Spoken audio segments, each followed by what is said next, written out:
Welcome to Business Unusual. We continue looking at social geopolitical shifts and impact in our lives as kingdom business people. And we say that we're in a new landscape that is defined by three things: new ideas, disruptive technology, and emerging behavior. But in this new place, this new landscape, there's a new business person with qualities that make him or her be able to survive in this new place. Now, we are saying that this person must possess some qualities that cause them to become the kind of person who can run business in this season. My name is Susan Opiyo.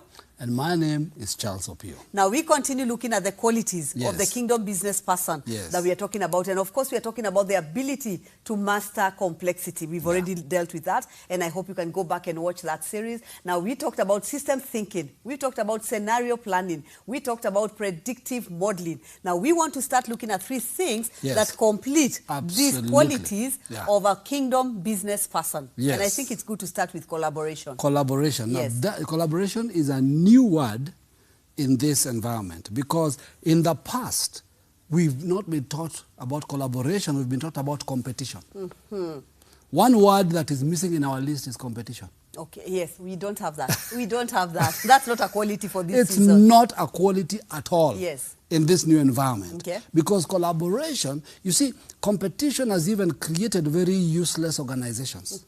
In other words, we have been impressed by organizations that are operating at 40% capacity. What do I mean by that? When you have a major organization and you cause your teams to compete, you've just broken the power of collaboration. And now competition reduces their output. Yes, because the company's final output, end of the year, is which team did better.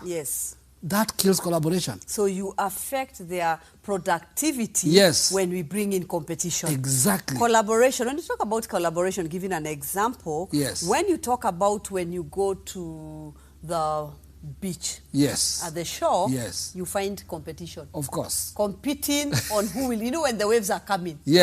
Those, when they're just landing, everybody's competing just to get that feel of the wave. When you go into the deep waters, you find people who are few and collaborating. There are risks. People care about each other.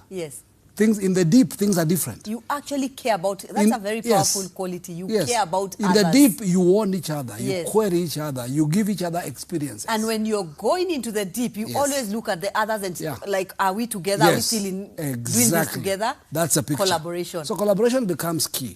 Collaboration between individuals, collaboration between teams, collaboration between organizations.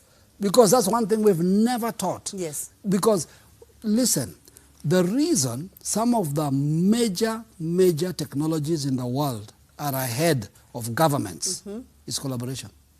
And right now you find organizations that can fund governments. Just because of collaboration. I will give a real story. There's a time I was consulting for a government, and one of the stories was very interesting.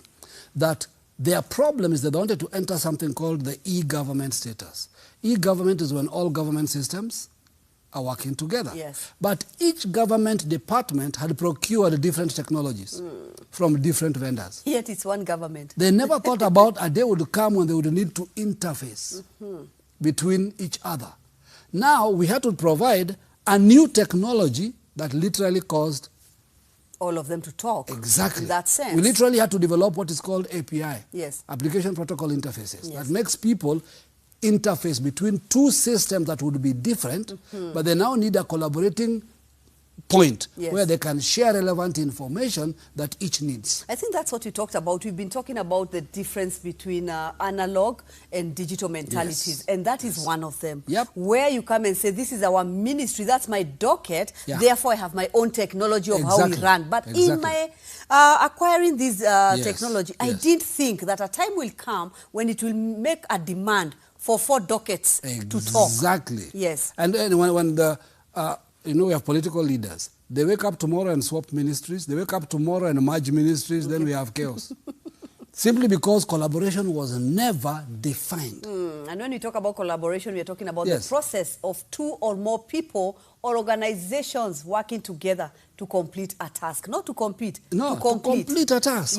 In other words, we work backwards. Remember scenario planting? Predictive models. Once that is clear, we ask, who and who needs to work together to arrive. Which companies do we need to make our friends? Yes. Which ones do we need their technologies? What value are they adding to us? What value are we adding to them? Collaboration is when I say, you know what, I need you, but you also need me. Yes.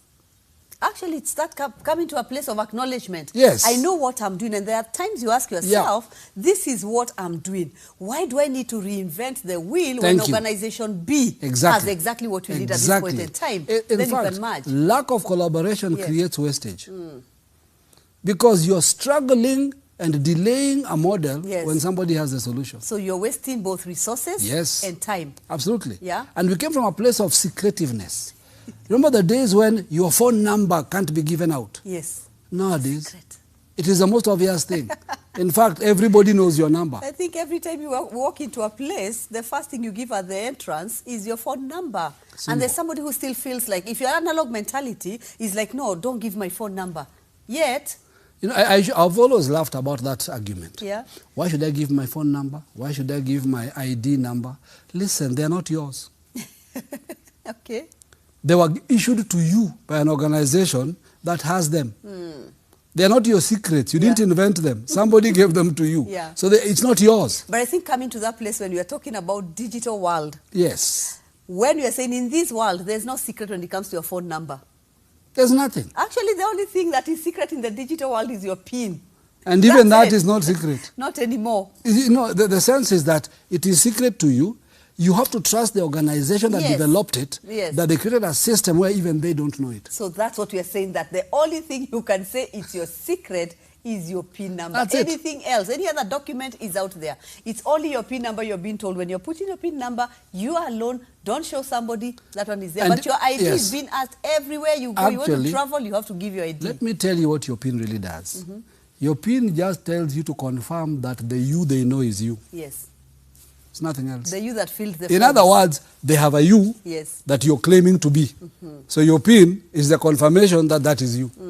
So we're talking about collaboration. Collaboration. In the collaboration, in that collaboration, you become open, no longer secretive. Yeah. That's what we are saying. Why? Because you know endpoints. When collaboration is okay with people who know they are unique.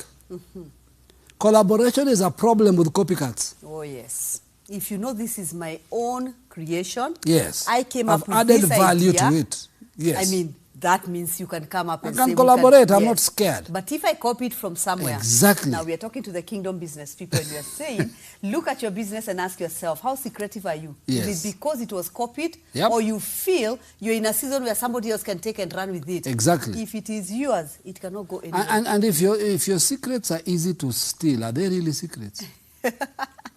I think we go to the next quality. Let's talk about experimentation. Now, this is crucial because we come from a place where experimentation is discouraged, not encouraged. Yeah. What is experimentation? Trying things out to see if they work. Okay. We have this idea of convincing people things will work that we've never tried. Yes. Remember where we came from? Predictive modeling. That builds into experimentation. Predictive modeling tells you that, you know what, we've looked at this and it looks like it won't work. So how do you solve that? Experimentation. Yes. Where you say, now, let us try. And see if this works. Exactly. I think where this might not work very well, I don't know whether they are analog or what the mentality behind it is, when you go to banking, they will never fund a new idea.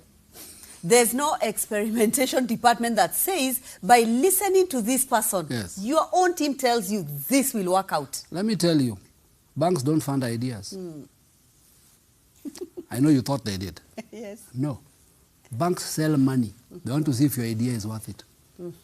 Simple. So they need a group that can listen to you. They want guarantee that you will make them money. But you think they're giving you money to make money. So when you talk about a bank that only funds that which has happened before, it's a bank that is thinking analog. And that is why you'll hear about investment banks.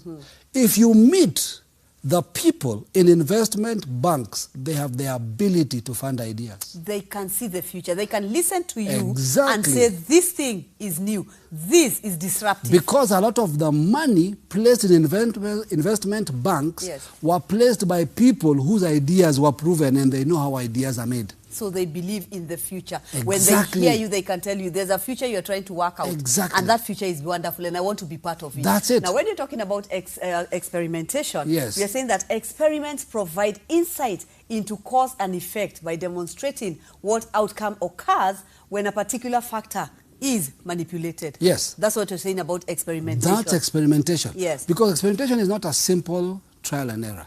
Experimentation is saying, listen, we want to get the best out of this.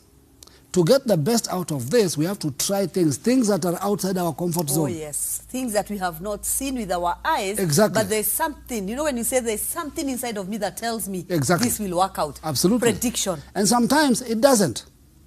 And by it not working, you have eliminated something. Okay, let's talk about that. So you're saying it will not work, but yes. I put my money in it. Good. So experimentation says I yes. can even put my money knowing very well. Exactly.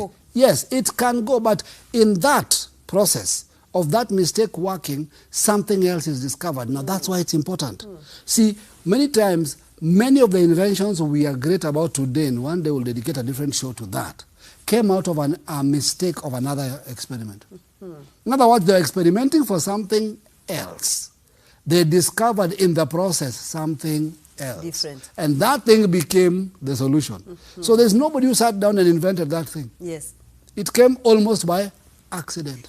What do you call a mistake? Because of experimentation. So what are you saying to a kingdom business person when it comes to the issue of experimentation? Basically saying there is no business without risks and without failure. Let me put it this way.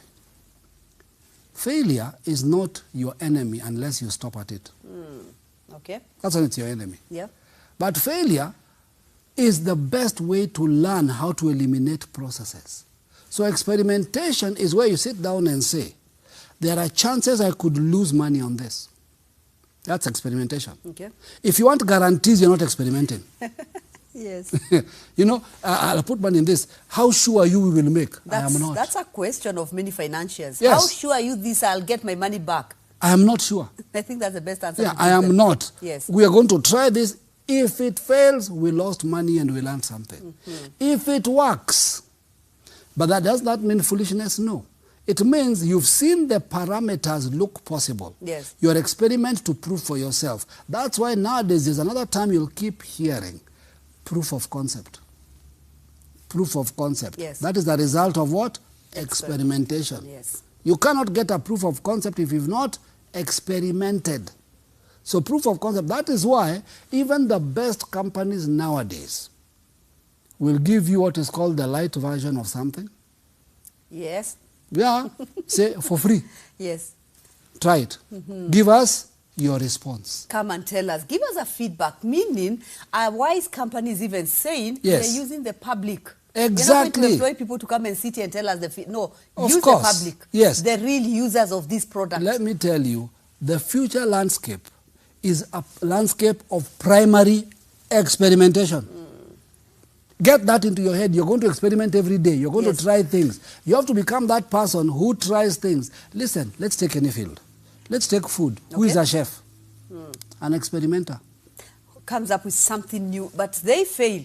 Of course. At times they'll sometimes come and tell it tastes you, I terrible. these two things and it is terrible. Yeah. But I have learned how not to do it. Exactly. So this time around, I've realized that when I put these pieces together, I got this bad taste. What caused the bad taste? This one. Can we take that out and put something else in? That's experimentation. Yes. This time, it works. And if it works, when experiments pay off, they pay off well. They pay off now, well. you realize that experimentation is not for everyone. Nope. It's for pioneers. Of course. Because when you talk about I can do this and lose, only a pioneer can say. Yes. Because there's something inside of me telling me there is more to life than just what I'm saying. Exactly. Only a pioneer can be able to do that. Now, what does that also tell you? Yes. Don't do business for survival. Okay. You'll never experiment. No. Survivors cannot. You'll never. Actually, there's a word we use, more yes. so in our country, when you talk about survival, yes. when you talk about hustling, those kind of people cannot experiment.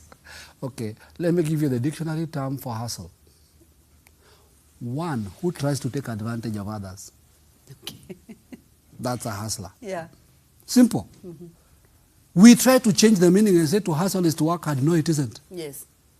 To hustle is one who is looking for that opportunity and that gap. And hustle also talks of competition, one who elbows people out of the way. Yeah. So all those pictures are that wrong. That word cannot be used by a kingdom business person. No. You cannot be a kingdom business person who says, I want to download patterns from heaven to implement in the earth, yet you're saying, by the way, this is my side hustle. You Those can't have, there's no side in the kingdom. Yes. It's your permanent place. So listen, you should be experimenting. The counterfeit is hustle. The counterfeit is hustle, because a hustler is one who tries everything. Whatever works, works. What doesn't work, work. And you're not looking for any result. You're just looking to survive. Yes. All right? So there's a language you cannot use as a kingdom business person. You're saying, I'm going to experiment. And what am I saying? I love what you just said. Experimentation means you can try and lose. Absolutely. Can we come to that? Absolutely. In fact, let me give you a little breakdown, like we said. What do you do? And there's something you said about manipulating a factor. Yes. For an outcome. It means whenever I'm experimenting, and this is the thing, don't be the person who is quick unless it's a very dangerous environment. Yes. Okay? Let's also be cautious. Okay. If you're not into electrical things, don't experiment. Okay. You might have a very disastrous result because you don't know. Experimentation here has got to do with, it is a sphere you understand, but you're pushing the boundaries. You are saying there's more to life than what I've just experienced. Exactly. You don't settle for what you know. You That's say there must be something else beyond what we know. Exactly. Can we talk about discovery-led innovation? Now, discovery-led innovation is an entirely different ballgame, but you cannot enter discovery-led innovation if you cannot handle experimentation. Because it's experimentation that gives birth to discovery-led innovation. Notice the term discovery. You cannot discover if you're not experimenting. That means as you're experimenting, you're documenting. You're paying attention. As you're taking new leads out. So there are two sides to discovery-led innovation. There's the one side that comes out of experimentation. Where as you try new things, as you experiment something, side that comes out of experimentation. Where as you try new things, as you experiment something, you discover, I found a more efficient way to do this. Now, that new way is going to help me come up with a new idea. All right? Okay, let's take an example. Elon Musk. We all know he has really pushed the boundary on electric cars. And we're all focusing on electric cars, when that's not the real issue. The real issue is that his innovation and experimentation and innovation-led discovery on electric cars has given us the best solar batteries we've ever had. So what has he done? He has pioneered innovation in batteries. That's what we are saying. You have to be a pioneer. Exactly. There must be something deeper in Elon Musk that pushes him to break the boundaries. Now that discovery is going to affect even our phones. Because our biggest problem in electronics is sustainable power. Clean energy that can tell me now I have a battery that can do how many hours, or it cannot. Exactly. And now we come from a place where, what did we know? Battery power is the bigger the battery, the more the power. That's why most of our first cell phones were ugly. The problem wasn't the technology, it was the battery. They were like weapons. Exactly. So today we're reaching a place where the batteries can get thinner and smaller and better because of what? Experimentation and innovation. So it could have been done for cars, it's benefiting phones. And many other things that tomorrow somebody else will come and say, since Elon Musk has already done this, why don't we merge? Take that I idea. Have an idea where I can take it to a different side that he's not interested in. So his discovery becomes the seed rock of someone else's product. So we don't settle that you have discovered something. No. That innovation, we don't say, by the way, he has just discovered, but now we ask ourselves, with that innovation, what can I do with it? Exactly. It takes you further to another level, Yeah, and how do they do innovation-led, discovery-led innovation? The more they push their cars, the further the cars drive, the more the other components in the car get to use that battery. And then you're able to create better panels, because you want better solar panels that might be cuter, that is actually a roof of a car, you can't tell it's a panel. Look at innovation. So do they deal with panels? No. Someone else is going to improve because of that experimentation. We are back at collaboration. Just what I'm hearing from you, somebody listening and saying, my only desire is that in the next so long, I want to work hard so that I buy a car. And you're telling them the kind of car you're about to buy. That's a problem. That's a problem. You might be very happy to buy an analog car in a digital age, my friend. There we go again. Everything has changed. You have to keep hearing how things, and you know, the more we have these discovery-led innovations, yes, the more the world is changing. Absolutely. That's how we end up saying that in this age, if you have a typewriter, it's a wonderful tool, yes, to keep in a museum. Oh, very nice to keep. Don't throw it away. Yeah. But so remind you of where you're coming from. Yes. But yes, we are saying you cannot now sit and say that I have these typewriters. In fact, anyone who is getting rid of their typewriters, bring them to me because I have this business. You won't have business. You'll just have a collection. Exactly. So when you talk of discovery-led innovations, yes, they are changing the world. They're changing the world. And part of, I said the first part is the internal looking, yes, in terms of what technology is based on our experience and operations. The second side of innovation, where that comes from discovery, yes, has to do with consumers. Okay. Having insights into consumer behavior. Mm-hmm. Let's talk about that. Knowing what is working for them, listening to them. Mm. You see, in the past, we knew that, why did we have a customer care department? Yes. Their work was to listen to complaints. Okay. Not to suggestions. Yes.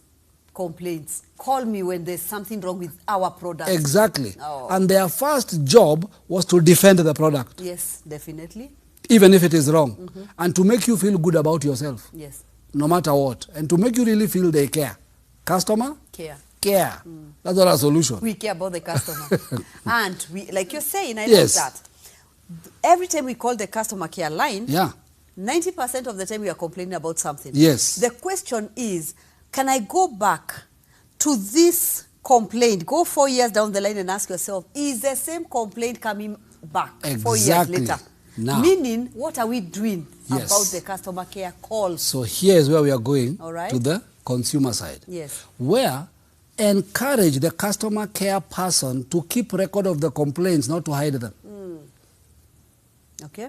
Because you don't want to hear bad news, no, you better hear. You better hear. Because maybe your competitor yes, is hearing the bad news about you. Yes. And they're improving on your bad news. On your bad news. Exactly. Yes. So that's the first side. So like I said, how do you move a customer care to a new place where they listen to the problem, not to the complaint? Yes.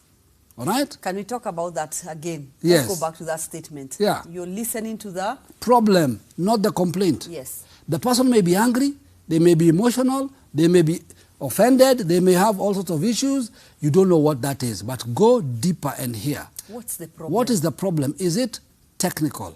Is it product use? Is it something wrong with how we yes, positioned you? Is it that you bought something and misunderstood what we made it for? That means marketing. Yes. That our marketing team is not conveying the real message. Exactly. Yes. When you get that data and put it together, that's yes, why we need technology. Real-time leaders should be collecting all that information and gathering insights from it. So we are talking about, again, talking about this is data analysis. Yes. Where you say, okay, we've received all these calls. What is the message? What are they saying to us what about? Are they saying? And are these messages specific to a product? Okay. Are they specific to a service? Are they specific to a particular time? Are they specific all those are to matters. a people? Exactly. So you're looking the whole thing, you're saying yes, there's the people, there's the products, exactly, there's everything concerning your organization. Yes. What are you hearing? And then the second part yes, is to start hearing from people who use your products how they can improve. So it's not complaints anymore. Okay. It is compliments and suggestions. Okay. So you know, in most countries, encourage people, please give us your feedback. You know, it's funny. Yeah. Analog. Suggestion box usually means complaints box. Yes.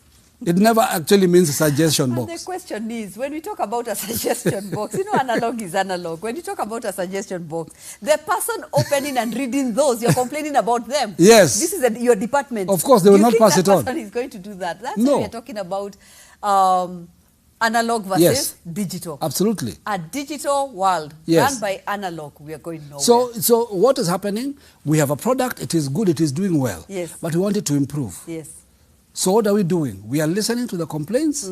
We are listening to the to the people who are speaking to us. Yes. We are listening to the people who like us. We are listening to the people who don't know about us. Yes. We are listening to everybody, and that is helping us innovate. That means you don't have fear but now, of hearing. here's the third place. Yeah. First place, customer care. Yes. Second place, compliment. Third place, staff. The people who are working on this product, oh, yes. the people who are making it work, yeah. listen to them. The people in the team, listen to them. Sometimes the guys in one department in manufacturing, listen. Come and ask them, guys, how can we improve this process? What is the new thing? Listen inside. So now you're saying you should have time when you can come together to listen. Yes. We are hearing. You've had calls. Absolutely. You've been to the field. Yes. You have been selling. Yes. All these questions, all these answers. Exactly. I mean, you hear and you can get a solution yes. from your users. Absolutely. We're talking about a kingdom business person. Absolutely. A person who is saying that in this season, there are qualities I need to have. And we talked about the ability to master complexity, the system thinking, scenario planning, predictive modeling, collaboration, experimentation, and discovery-led innovation. Yes. Those are the qualities yes. of the kind of business person we are talking to. And when we talk about this person, we are saying this is a kingdom business person. And that's why we call this business unusual. Now let's talk about the qualities of the kingdom business person in this new landscape. See, now that's a very interesting thing, because historically, we came out of the analog era, which everything was so well defined that when you were a leader, you were trained for what was already defined. Oh yes, and of course, many years yes. of training, yeah. we had already settled, this is how we live. A particular industry was the same for 50 years. Now disruption comes. Now disruption comes. Yes. That means that when we say the leaders needed, it means, as you said, new, disruptive, change of behavior. Yes. It's applicable even to the leaders. It's applicable to anybody who wants to function in this landscape. Yes. In other words, that landscape is what you have to do.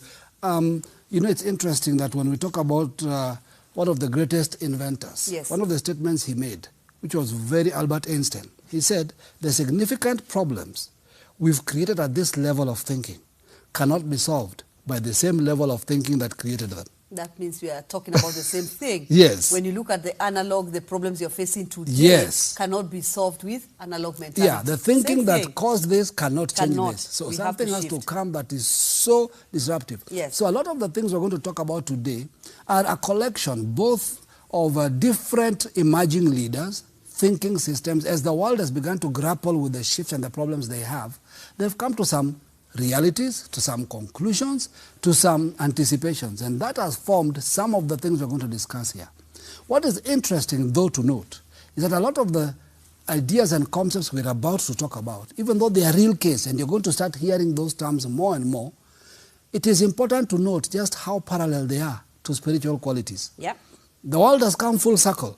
The world realizes you cannot navigate the new season with old thinking, but the new thinking may require a new level of interaction with the spiritual realm. What we call the spiritual realm. So and of speak. course, when you're talking about yes. all this, yes. we are saying that as a kingdom business person, yeah. we have outlined 7 yes. qualities. At least. And these 7 qualities can help me navigate to the next Absolutely. level as a business person. Yes. Now let's start by talking about the ability to master complexity.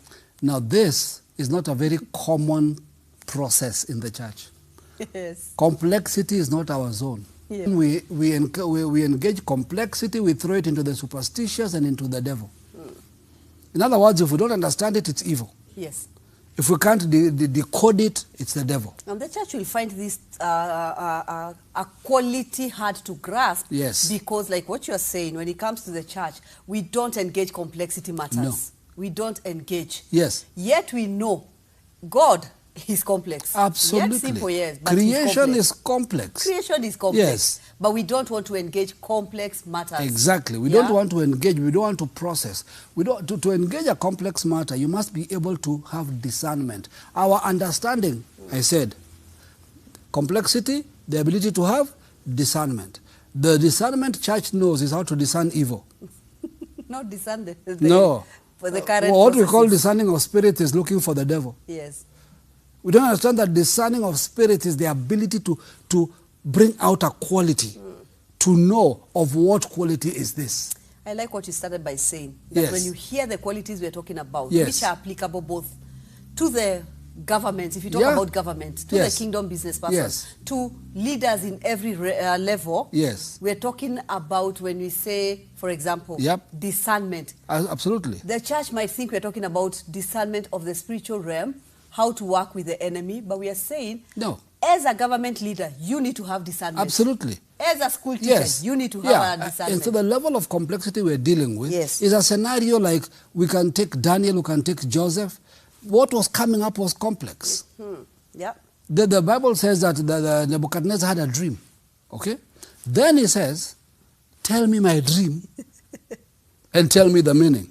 Now that is complexity. He was a sign and a wonder. You tell me what I dreamt. Exactly. I think when you talk about complexity, coming from the norm, coming from the easy, the understandable to a place of complexity, that's what we're talking about. So the ability to tell look me my dream. Looking at many interrelated things and out of it seeing a pattern.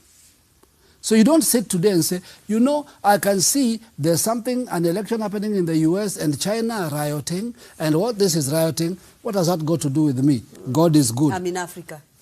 Yet, you depend on Chinese products. You depend on so many other things, on American thinking. If you can't see all those complexities, you cannot plan. So you're saying that a kingdom business person in this new era or in this new landscape must be able to look at different things happening globally and see the interrelation of these things. Or ask themselves, I'm seeing something happening in the US. Yes. How will that thing affect me, though I'm in Africa? Exactly. We don't look like we are related, but we are. So complex thinking has to become normal. Okay. In other words, answers are not so cliche. Answers are not cliche anymore. Yes. Let's even bring it down to church, where we have battles about the question between loving someone who is a homosexual versus hating homosexuality. That's a complex issue. Okay. How do you handle that? How do you remain kingdom without being discriminatory? You cannot take one aspect of the kingdom and say God is love, then take the other one and say I hate the homosexual. Yes. Or divorce. Let's bring something more common. Yes. You cannot say that God hates the divorcee. The Bible didn't say that. That's a complex thing. The Bible says God hates divorce. Therefore, you cannot, as a pastor, tell somebody who is being literally killed and tell them, you know, the Bible hates divorce. You cannot leave that marriage. Those are complex matters. Yes. They're no longer simple answers. We must identify some of the things that are coming up now that were not so common in the analog era. Yes. But now when you talk of digital, it's almost like we are saying, yes, this is digital technology. Yes. But with it, there are behaviors that were never there before. And now we have to start facing these issues and saying, complex as they are, how do we handle How do we navigate that? So we're talking about the ability to handle complex issues. To deal with complexity. It means we can no longer just be emotional. Yes. We have to be emotional and intellectual and logical and spiritual. That's complexity. Putting all those things together, let's talk about the second thing, that is systems thinking. Yes. Systems thinking. Systems thinking meaning you no longer think in isolation. Okay. You think in structures. You think in patterns. You think in cycles. You say, listen, this thing happens regularly at this amount of time. It requires these resources and this kind of personnel, but we are still getting the wrong output. So is the problem with the people or with the system or with the pattern or with the product? So it's no longer simplicity. System thinking. Systems thinking. In other words, I can no longer be somebody who owns a computer and when it has a problem, all I say is call someone from IT. It's not as simple anymore. Yeah, what are they here to do? Okay. I should be able. You cannot be somebody who says, bring me internet in the house, but you didn't ask, what is a router? What is Wi-Fi? Yes. Why are we doing this? Is there a DNS involved? What is a VPN? Suddenly, you have to have a systems thinking mentality because everything you're going to deal with is going to be parts and components of systems. See, in the mechanical age, analog, we had component parts. Okay. Note the word. Yes. A wheel, a steering, a gear. Digital, the steering has components. Yes. The gear has components. The wheel, everything has other components. So when you talk about systems thinking, that's powerful how you're saying that. Yes. It's powerful in the digital era. Exactly. You're saying that now as a business person, you're looking, when you talk of systems thinking, let's even go to the issue of COVID, you hear business persons saying, I'm waiting for this lockdown to be lifted so that I can go to business as usual. You're not asking yourself like what you already said. Look at the cycles. Yes. Look at the systems. Look at what needs to be thought over, because if it happens, this happens again. Yes. So you can no longer be somebody who just sits and says, we are in this season, I'm waiting for it to end. I have this problem, call a technician. Yes. Just come and repair. You cannot, whatever business you're in, let's take printer. The printer broke down. Yes. Call the guy who fixes it. The printer broke down. Call the guy who fixes it. Wait. When does the printer break? What load is usually on it? Who is usually on duty? How many times has it broken in this year? What are the parts that we are not replacing that is causing the same problem? Yes. What is breaking down may not be the problem. Something else may be causing trouble that is causing this. Oh, this light keeps blowing. Just change the bulb. No. Cyclic patterns have to be defined now. Yes. When you have to actually go in and understand why this happens. Absolutely. Could it be the person you are calling? Thank you. Maybe they take shortcuts in their repairs. Exactly. So you're talking about thinking holistically when you see a problem. System thinking. System thinking. Yeah. Everything now is I want to know why something works the way it works because that one little thing could be affecting my entire operation. And remember, when you talk about technology and talk about the computers, we are saying this is a kingdom business person, no matter what area of business you're in. Absolutely. Whether you're in agriculture, whether you're in education, whether in governance, you're looking at all this and saying, even in that area, think system thinking. It's good you said agriculture. Yeah. You can no longer say crop failure is the weather. It could be the fertilizer. It could be the soil. It could be the seed. It could be my laborers. Did they carry out things to the specific letter? I want a structural pattern of how every part of my component works. Does that also tell me that as a kingdom business person, based on what you're saying, this person is fully involved with what is happening? Yes. You are no longer the boss. You know what you call the boss? Where you just appear and find out where I'm not making money. You're not involved with the nitty-gritties of what is happening in the company. You know, sometimes I actually laugh. We know that the three right now most powerful technological companies that are advancing and affecting the earth, we can even name them. We know it's probably Google, Facebook, and Twitter, right? Go and check out the CEOs. They will not look like the CEOs you know. Yes. They do not focus on image. They focus on solutions. Yes. So whenever we meet them, they don't look like the leaders we're used to in analog. In analog, we're used to men. In fact, if they wear a suit, you know something is wrong that day. There's something that is They're not not fitting working. their model. Because in the analog, we concentrated more on our titles. Yes. Not on the solutions our titles bring. In other words, how do I know if you're a systems thinking person or not? A systems thinking person is somebody who, when I ask you what's wrong with your scenario, or when you call somebody to repair, you have an idea what they're coming to repair. You're not just coming and say, fix that thing. You don't know what it is. So you have to be a systems person. This is crucial. Otherwise, a small hiccup, not seeing the right thing in your system in this new environment can cost you big. Can cost you a client, can cost you a reputation. Yep.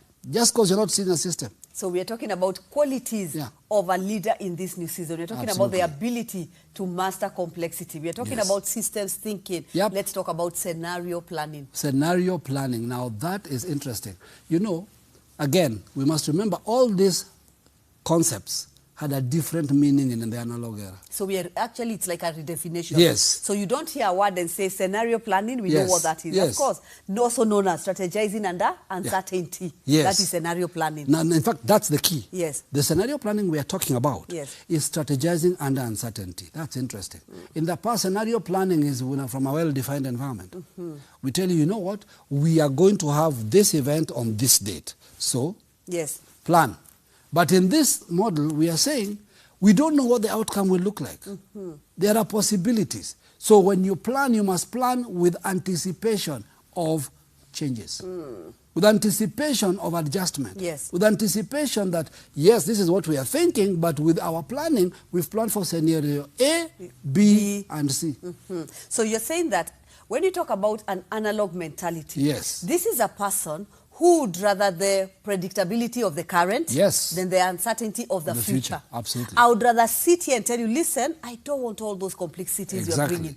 I want to think of, you know, I can predict the current. Yes. It's so stable. When we do 1, 2, 3, the results are stable. Exactly. Now, we can no longer continue like that in this era. And here's a scenario. Okay. We are used to a place where the work in the old system is for the staff to convince the leader how well everything is doing. Yes. And even pretend when it's not, because he doesn't want to hear a problem. Yes. All right? Where we are going, we are saying you better voice the problem in advance. So we have leaders, or when you talk of a kingdom business person, this Yes. is somebody who is able to listen to a problem. Absolutely. Handle it from a possibility of this thing can take us down. Exactly. Can we handle it? In other words, when you finish your board meeting, you have a Q&A. Yes. Not everybody get out and do it. You sit down and say, okay, people, you've heard what we are saying. What do you think? Yes. Have you thought about? What if? My experience says. I think it's hard to find an analog mentality. Yes. Telling you, I want to hear that uncertainty. That Exactly. Voice it out. Yeah. Voice it out. What you know? if? Yeah. If you guys are saying, us guys at Tech, we've realized you guys up there are saying we do 1, 2, 3. But while you guys love that particular technology because the brand is good, we know in terms of application of what we are doing where the problem will come. So it's no longer... example with what is happening now. Yes. We've seen cases where hospitals have gone online.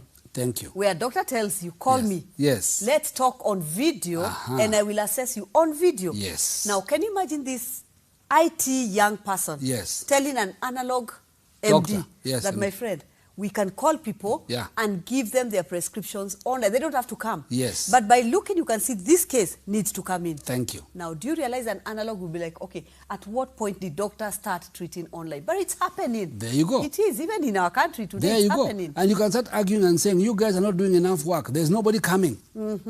That's an argument. It's not a solution. You want to see an overflow. Because that's the mindset you're used to. Yes. So in scenario planning, you're looking at all scenarios.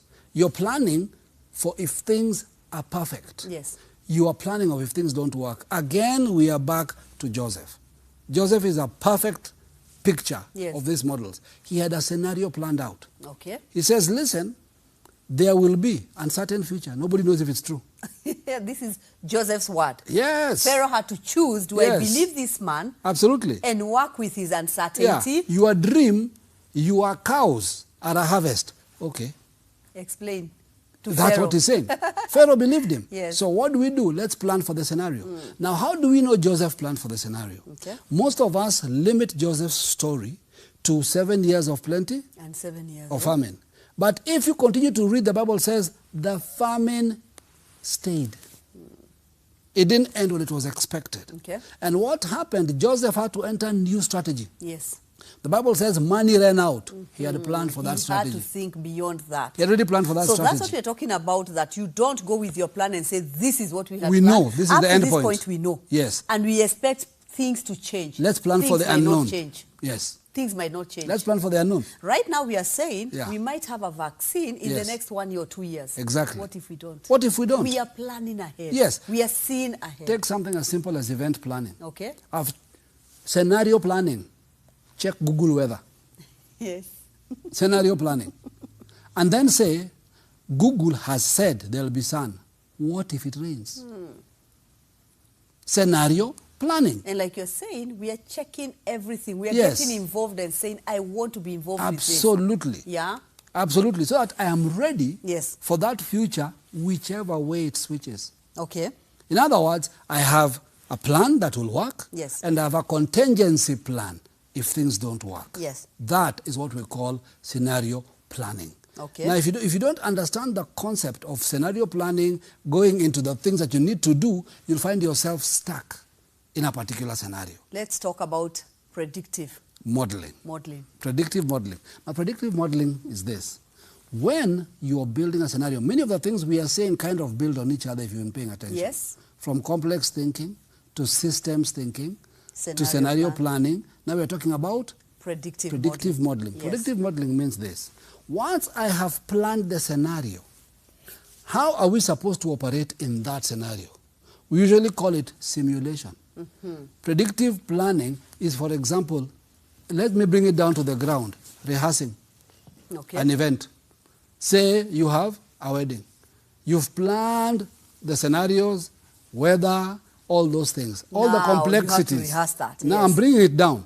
Complex thinking. Yes. All the different vendors and how they're going to work and how they're going to fit in. Yes. Listen, these things we are saying can work anywhere. So don't think you're talking about technology. If you talk of from government level, anywhere, all the way to every other activity that we're involved in as business people, it works there. Now, predictive modeling is when you say, guys, I've heard all of you. You've told me who will be where and how. Now I want everybody to come and rehearse. I want to see it. And we're talking about predictive modeling. Yes. Uses statistics to predict outcomes. Yeah. So you cannot be blind. No. As you a say, kingdom you're business telling person. me that 50 people will pass there. Let's put 50 seats. Yes. Let's see how this works. And of course, most often the event one wants, of course, to predict is in the future. Yeah, it's in the future. So you have to see it in the now. You're sitting now like all things working together. How will that future look like? What will sit where? How does that work? And remember, you've added it with scenario. Yes. So that means when you're doing your predictive model, you're doing predictive models. You're doing the pro and the con model together. You are saying if this go wrong. If things go wrong. I think that's one thing we never had before. Yes. Because when things went wrong, it was somebody's problem. Yes. There's no one who said, wait a minute, let's take collective responsibility as a team. So you use that term, statistics, to predict. Yes. How do you use that? And I'm going to stay with weddings because that's an easy one. It is. Most people have interacted either internally or outside of a wedding. But it's something we understand, What does statistics mean? Statistics means things like, what's your venue? How does traffic look like statistically? On that day, at that time, can that work with my clock time? Yes. Because normally at that time, statistics tells us it's a day of the jam. Which time of the month have we picked? Yes. Is it a peak moment? Is it a low moment? All those things play out because when you talk of traffic, now this will affect your timing. Exactly. When you say we are starting at this time, it dictates what time I must leave where I am. Exactly. Because of the traffic there you go. That. Statistics. Take anything. You want to launch a product. Is January the best time? Okay. Statistically. Okay. You get. So all those other factors now come into your other factors. You may have gotten your complexities right and your scenario right, but you're modeling wrong. So let me ask a question, and this is something that if you're in Kenya, maybe this will now come home. Yes. We are saying that we are opening schools, and of course we have for specific classes. Okay. These grades are coming back to school. Statistically, have we now asked those questions? We haven't.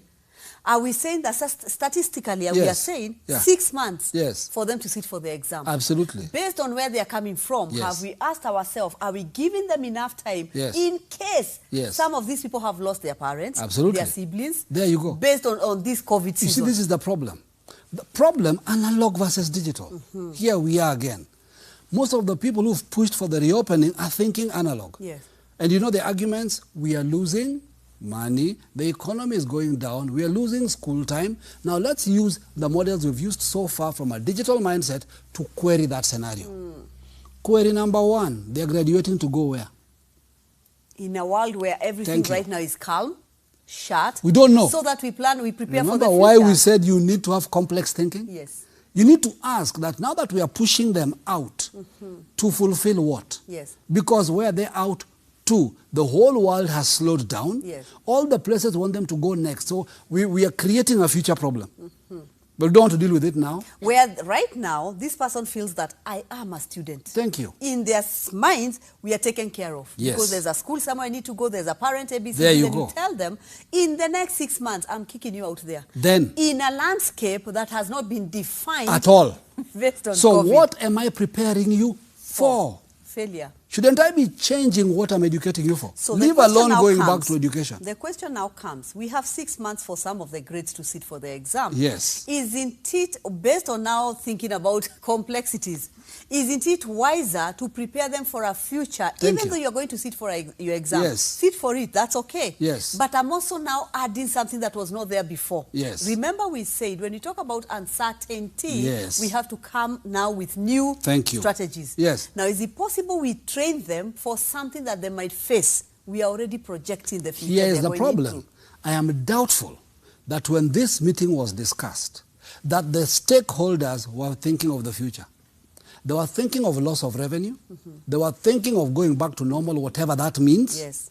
They were thinking of the children have been home too long, and I'm sure they were driven by all the suppliers who are losing business. And we can also say, that's a fact. When we talk about complexities, handling this thing, and of course scenario planning, yes. there's a possibility where we can have two parallel classes going on. Absolutely. But because an analog person said this class must go ahead for this one to start. No.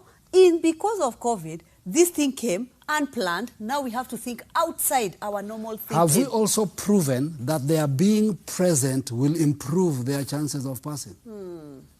What if they continued online? What is our argument? Would it have been a better thing to work from home? But now notice, when you're talking about predictive modeling, we are saying that take statistics and just start predicting the future. Start predicting the outcomes of that decision that you're making now. There you go. Predict the outcome. Yeah? Because in truth, the question is this. At this time of this recording, maybe by the time you watch this recording, some of the things we are saying may have begun to happen. Okay. In the fact that statistically, if somebody was paying attention, statistically there seems to be spikes. Statistically, gathering is not wise, but we are back in school. So the question that is going to occur is, will we still have them in school? We'll wait and see. Now, we are talking about the ability to master complexity. We are talking about system thinking. Yes. We are talking about scenario planning. We are talking about predictive modeling. Talk about business unusual. This is what we are talking about. Keep tracking.